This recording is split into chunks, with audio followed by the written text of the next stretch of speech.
Hey everyone, what is going on? Welcome back to the channel. My name is Brian. Today we are talking about my top favorite rare and limited releases of 2023. A couple years ago I started doing this, so I know a lot of people when it comes to the rare and limiteds, they either don't chase them, they're too expensive, or they just want things that they're able to actually find. And so a couple years ago I split out this list and I tried to make more available lists, which was kind of a single barrel pick list. Come to find out, single barrels aren't as easy to find even as some of the rare and limiteds. But my goal with that was always to say, hey, maybe a group or a store or something that you're a part of has access to picks like this. So this year I tried to do a couple of different lists to kind of fill out a couple more categories. However, this one is what I would consider rare and limited. These are those allocated chases, those big bottles you hear people talk about. And my biggest goal when it comes to lists like this is that you all, viewers, you're able to find channels and people whose palates you align with or that you trust. And based on what they say, maybe it will help you decide, hey, if I'm going to go after one of these, if I'm going to try one of these at a bar, if I have access to it, what's worth trying more than something else? Just to kind of go ahead and preface this, if you haven't watched the channel very long and you don't know, my particular palate usually leans towards a little bit older pours, and I think that's going to be reflective in some of the things that we talk about today. So keep that in mind as we go through. If you were to try some of these and say, hey, I actually think that this one's more enjoyable than that one, it might be because one has more oak than the other, and there's a reason why I have it put in an order. I'll also say though, in past years, I feel like there's been a big discrepancy maybe from what I had at number 10 and number 1. This year was a little tighter. For anyone who's saying maybe, whiskeys haven't been all that great this year, I thought there were a lot of really, really good whiskeys this year and a lot of really enjoyable rare and limited releases this year. I also want to go ahead and mention, just because this has kind of been on my mind lately, I think people sometimes hear lists like this and they say, these are the bottles I have to go out and buy. And I'm not one of those people who say that. There are always great whiskeys being released, and they have been. All the other top lists that I have done, there are great whiskeys on there. Back in 2019, there were a lot of really good whiskeys that were released. So this doesn't mean you have to have all these whiskeys. But this year, these releases, these are things that I really enjoyed. It's kind of a long setup of some honorable mentions and some other things I want to get out of the way before we get into the top 10. So I'm going to leave a time marker down below so you can jump right to the top 10 instead of getting into all that content that I have beforehand. But while you're here, jump down below, give me a thumbs up, subscribe to the channel if you haven't. Let me know if you're continuing to enjoy the content I'm bringing here. I feel like there's a couple of things that elephants in the room that we have to talk about before we get into the list, and maybe some honorable mentions at that. The first bottle we're going to bring up is mainly just possibly a spoiler for some of you. It's a bottle you are not going to see in my top 10.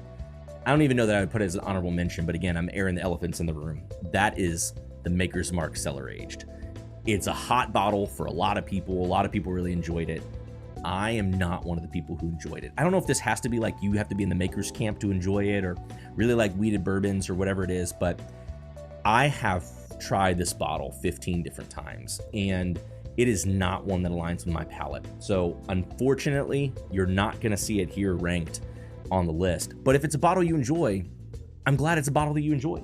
I might catch us some flack for this one, but again, elephants in the room, I want to address it before we get going. A bottle is not going to be in my top 10 list is the 13th Colony Double Oak release. Now, I really enjoy this pour. I'll say that out of the way.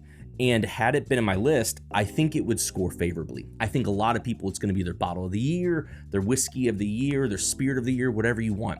And I get that. However, I also know that it was incredibly difficult to find. It was a very frustrating bottle for a whole lot of people. And also, there's been some chatter about some kind of lack of transparency, not really knowing exactly what is in this bottle. It's so dark, it's so this, it's all that. And just because of some of those reasons too, I didn't feel comfortable putting it in my top list of whiskeys of the year. However, do know, if I take those things out of consideration, I do really enjoy this pour. I just didn't feel comfortable putting it in my list this year. Another bottle that I do not have pictured, but this honestly probably could have gone in rare and limited. It also probably could have gone in my favorite picks list. If it would have been in my pick single barrel list, it would have been the number 1 bottle. And it's a really good bottle too. Again, I don't have a picture to show you, but this was a Willet 17-year family estate bottle 636. This is a bottle that I tried at the restaurant. I've tried it a couple other times as well. The bar at Willet is what I'm referring to. And it is a beautiful, beautiful old aged bottle. Really delicious single barrel. I felt like maybe it was a little unfair to put it in either list because it's not an attainable bottle, but really good. I feel like at least worth mentioning because it would have done pretty well. Willet 636. We're going to start getting into some of the honorable mentions. So I guess you could take this at maybe place number 13. Number 13 belongs to the Old Forester 117 series. This is their bottled and bond release. This is like a 9-year-old Old Forester profile. And if you know me, you know that the Brown-Forman well-aged products are things that I really enjoy. And I love suggesting because anything that's kind of, in that King of Kentucky territory is something that my palate gravitates towards. And when this one released in July, I remember saying, hey, this is probably one of my favorites of the 117 series. Oaky, slightly musty, big fruitiness, honestly, too, and kind of like a fruit cake and some vanilla mixed in there, too. A really great bottle on its own. If you haven't tried the 117 series, or you're looking for a bottle that, is maybe a little bit more accessible, but in that kind of Brown-Forman camp, this 117 series bottle and bond is a fantastic pour. Coming into 12th place, again, just right outside of my top 10, what happened to be this year's release of Baker's 13. Beam has done a fantastic job this year releasing a lot of well-aged products, and this one's coming in 107 proof. It has really nice age, but it doesn't taste too old. If anything, I think it's actually a really enjoyable drinker. I might enjoy drinking this more than maybe some of the ones towards the end of my top 10 list, but when I compare them or blind them together, it just doesn't fare as well.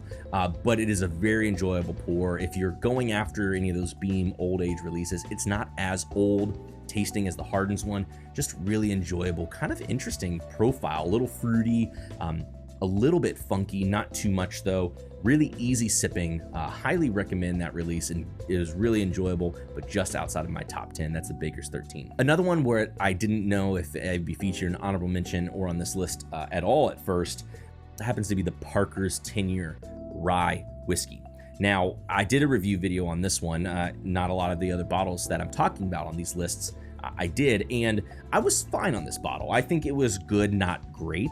And as this one, you can see it's kind of gone down a little bit. I feel like as this one has gotten down in the bottle a little bit more, had some airtime, I think it's gotten better. I think it's a more enjoyable pour. I feel like it's very complex. There's a lot of pull out. It's kind of a fruit bouquet mixed with s'mores, mixed with thin mint cookies and oak.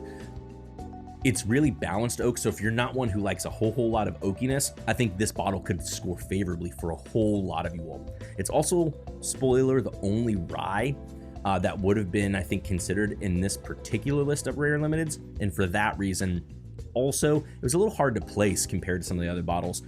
Number 11, just outside of this list, although, spoiler alert again, you will see it on my favorite rye list, that is the Parker's Heritage rye. On a similar note that I mentioned about Beam releasing all these well-aged products and really enjoyable, I'm putting the Hardens Creek. This is the Frankfurt release at number 10 on the list. Depending on how your profile leans, I think Claremont, Frankfurt, or Boston could be favorable to your all's palate. I thought that the Claremont was just really enjoyable, a little sweet, good oakiness, a little basic, a little bland. I thought Frankfurt kind of kicked it up a little bit of a notch. And then Boston, I thought, was the wild card. It was a little different in profile, a little funkier. As a whole, I think that I miss the days when the Knob Creek single barrel picks were easily attainable at very low prices. And so we're seeing Beam create all these premium allocated releases that are high age statements. And while I appreciate it, I don't appreciate the price tag that comes with it. I think other people probably agree with that sentiment too. And I always feel like while I appreciate and enjoy old age Beam products, it's just a little bit more refinement I wish that it had compared to other distilleries. And that's why we have it here at number 10 on the list, Hardens Creek. Moving into number 9, we have Russell's 13.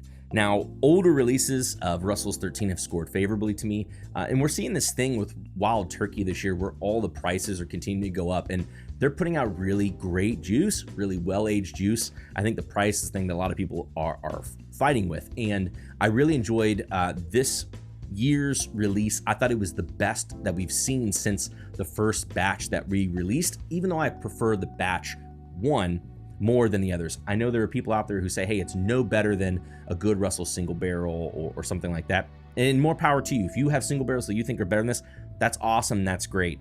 I love the char. I love the fruit. I love the oakiness. I love everything about it. It just kind of hits well in my profile, both age and flavor range. And that it continues with this year's release as well. So that's number 9, Russell's 13. Number 8, I think, is a bottle that, depending on your palate, could go higher, could go lower. This is the Jack Daniel's 12-year. When I first tried this bottle, I thought it was a really awesome bottle. You know, like I mentioned with the 117, I'm always looking for kind of King of Kentucky alternatives that are possibly easier on the wallet or easier to find.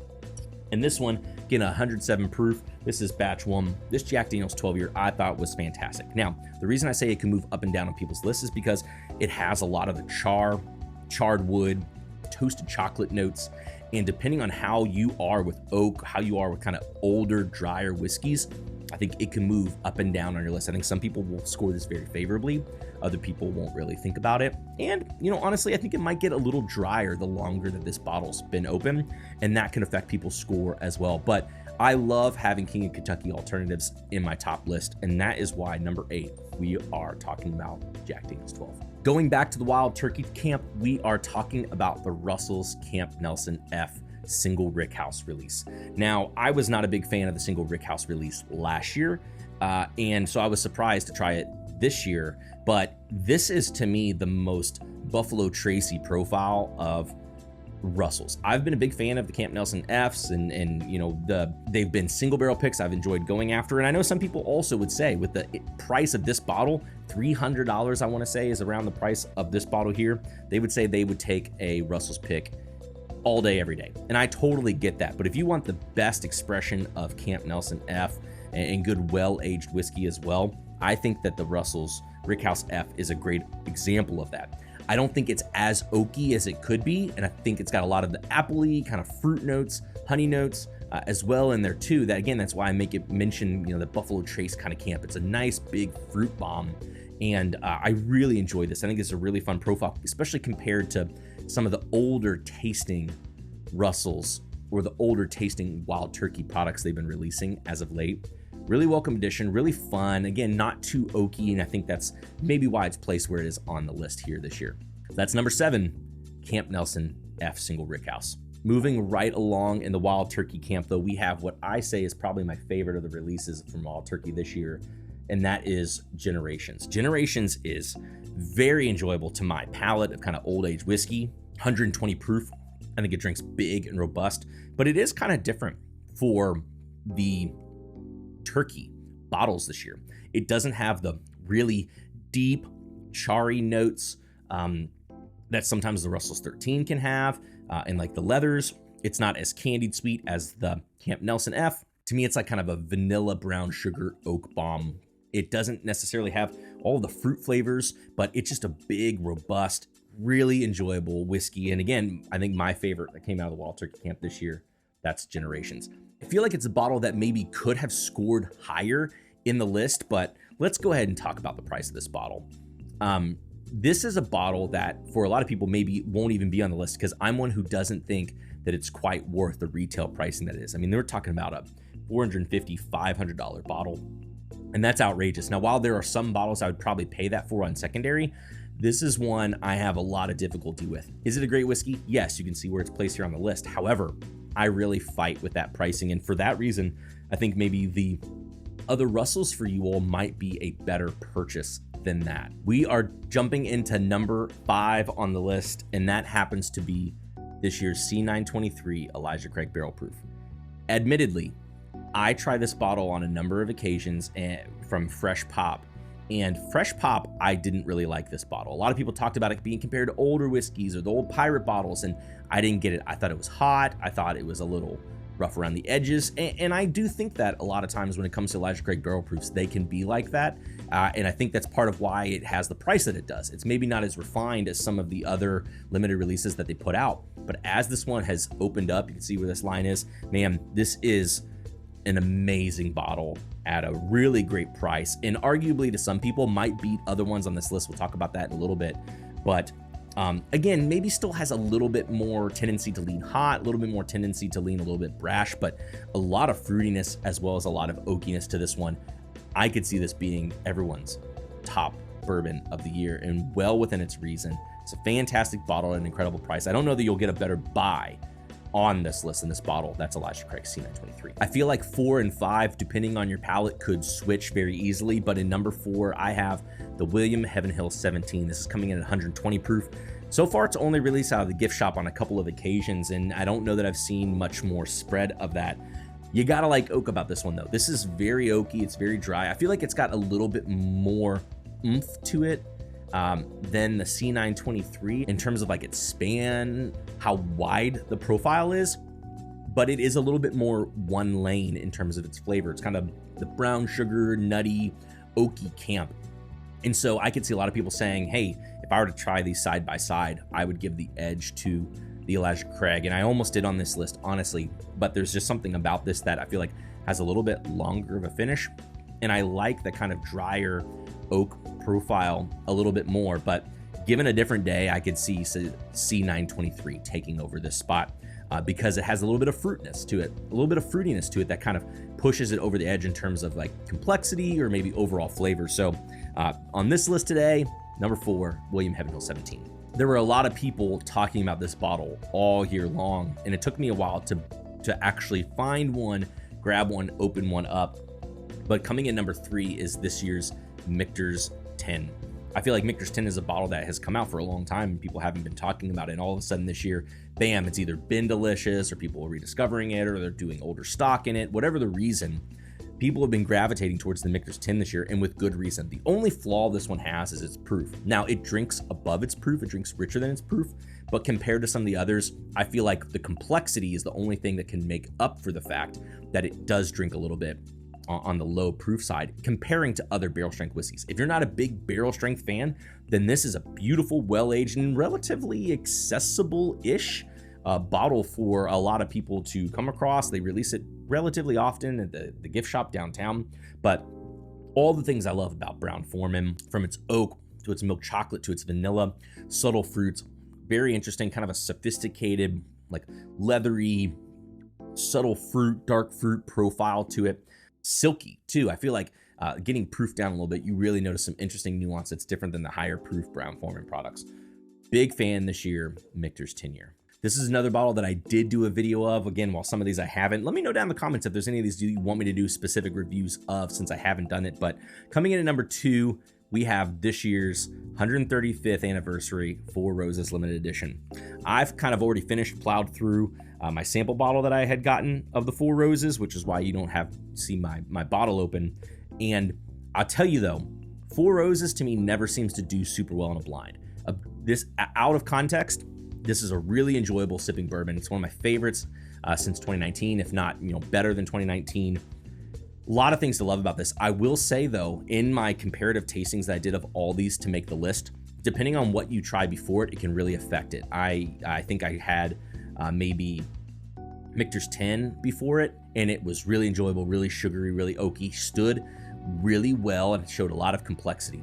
But if I had one of the Heaven Hill products, say the William Heaven Hill or the C923, if those had come before it, then it was a little bit flat. You missed some of the interesting flavors to it. So that's just kind of a word of warning to you. I feel like this could land flat for you or kind of fall apart in a blind or something like that if you do it, but I think it's a fantastic drinking whiskey. Love it. You know that I'm a big Four Roses fan, so it had to be on this list somewhere.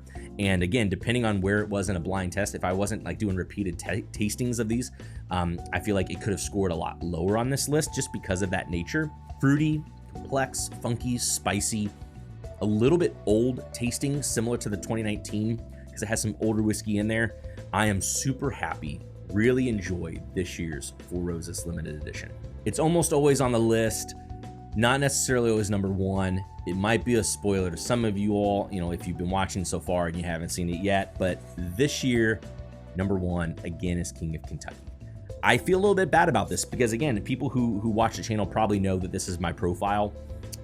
It's a bottle I look forward to every year. I usually always enjoy it, and I always try to find various bottles at bars or friends to triangulate and really figure out what it's like, because this is a single barrel product and I feel like somebody could get a bottle and it not be very good. I have had bottles in the past that I've opened that have been far worse than other ones that I've tried. And so there's a little bit of hit and miss. I've had 5 different single barrels of the King of Kentucky this year, and they're all great. I feel like they take some of the best aspects of all the other year's releases, and it's one of my favorites. I don't know that it's better than the 2019 release of King of Kentucky. All the barrels I tried there were great, but if it's either on par or better or just below that. A fantastic release. Some of the bottles I have thought have been a little bit better. The media sample that I tried, I want to say it's barrel 20 or 22, was probably my favorite one that I did try, but it had a maple-like sweetness to it. Sometimes it always leans in the brown sugar family or vanillas, whatever, but it had kind of a maple forwardness. So you take the kind of heavier, darker profiles that Brown-Forman can have at old ages and old proofs, the dark cherry, the coffee, the leather, the chocolate notes, and you take a maple sweetness and you put it over it, and it just lifts it a little bit more. It's not as heavy of a profile, and that's one of the things I really liked about it this year. It was just a little bit sweeter, a little bit more rounded of a profile compared to some of the past years that I've had, but still no less enjoyable. And that is my number 1 bottle of the year, again, King of Kentucky. A long video, I'm sorry about that, guys, but again, that is my top rare limited whiskeys of 2023 list. Jump down below. Let me know if you guys have tried any of these. Let me know what some of your favorite rare limited bottles have been down in the comments below.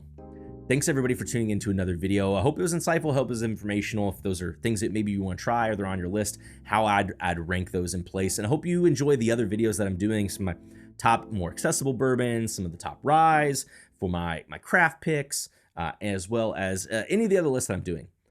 Hope you guys are getting some good information out of those from 2023 as we head into 2024.